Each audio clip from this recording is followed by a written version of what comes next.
Senator, you used the Pulse nightclub shooting as your inspiration to run again for the Senate in 2016. Pulse is in my district. And yet, you've done nothing to help address gun violence and get dangerous weapons out of the hands of dangerous people. Florida, after Parkland, after you made promises that you had no intentions on keeping to the parents of Parkland, Florida passed legislation raising the age to have an assault weapon, passed red flag laws that we've seen 7,000 plus instances where they've been used now. Our primary responsibility is the safety of Floridians. And Senator, 24 years in elected office, and you have not yet risen to that occasion. And then when asked about it, you say something that makes no sense. All right, Congresswoman, thank you.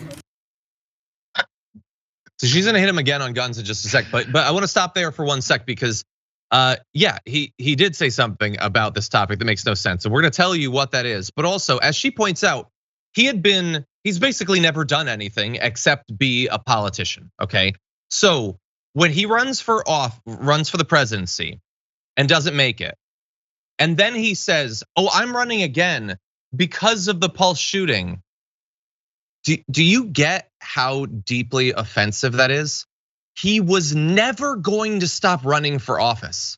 That's his life. That's the only thing that he does. He was definitely gonna run for some office. So to pretend that I'm only doing it, my arm is being like pushed behind my back, it's being twisted, I have to run again because of how devastating Pulse was. You could not be using a tragedy for your own personal advantage more than he did, except that he found a way to make it worse, which is to pretend he's running for that particular reason and then do absolutely nothing to make events like that less likely to happen. But it's even worse than that, because you might vaguely recall that Marco Rubio took part in a town hall debate following the shooting at Marjorie Stoneman Douglas, okay? And at that event, he faced a crowd that demanded action, and he promised he was not gonna be like other Republicans, he was gonna work on solutions, and in fact, one particular solution. He said at that event, "I absolutely believe that in this country, if you are 18 years of age, you should not be able to buy a rifle. And I will support a law that takes that right away," adding, "I think that's the right thing to do." Well, asked at this debate about his vow to consider age restrictions for certain firearms, he said, "That doesn't work." This comment that Val Demings is referring to. Okay, so what changed? The need to stop young people from having these weapons? No, it's more urgent, if anything, because more and more young people are getting these guns and murdering people. No, what changed is that he is even more craven, even more bought, even more in debt to the Trump wing of the party. And all the lies he told about caring about these shootings and being willing to do something, it's now been years, he hasn't done absolutely anything. And so if you vote for him again, Florida, you know exactly what you're getting. Big fat nothing.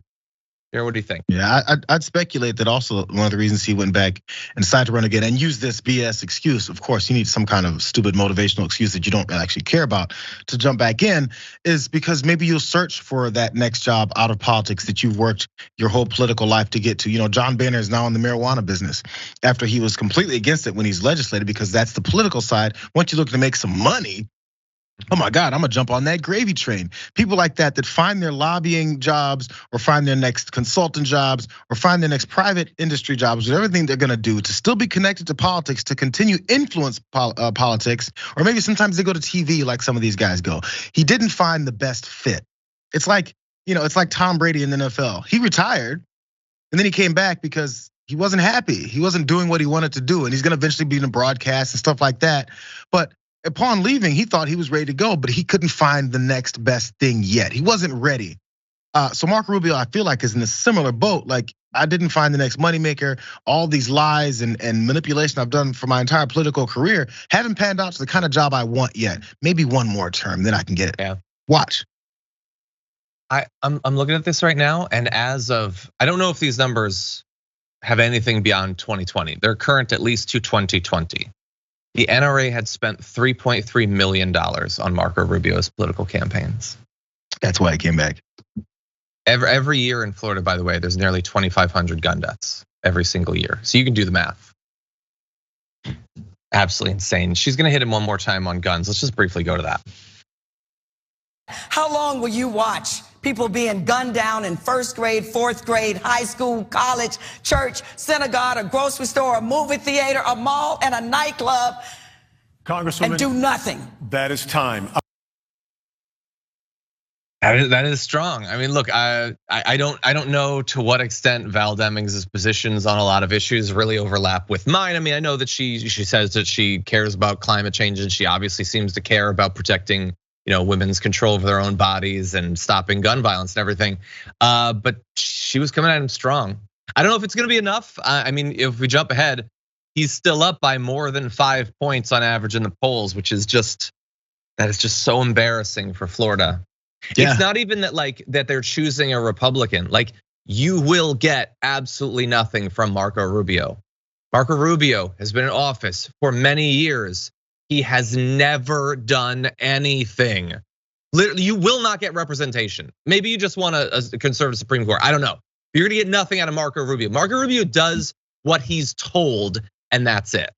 If nothing else, my last thought here, Val went after him hard, and people are probably, I'm sure people who support Marco Rubio don't like that this black woman screamed and yelled at Marco Rubio and put him in his place and exposed his BS and his lies and his hypocrisy and how he's gonna do nothing for the constituents that may vote for him. They probably don't like that look. I loved it.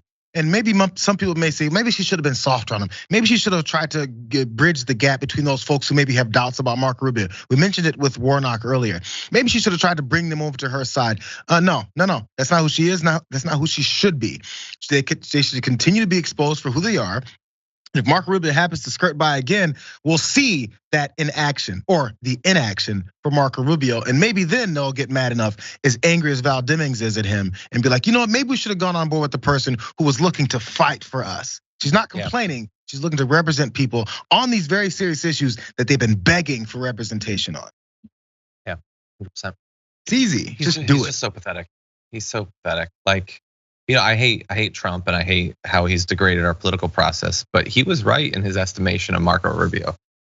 Marco Rubio is not a man. He's just not. He's a boy who does what he's told. Whether it's donors or other people in the party, he does not stand on his own 2 feet.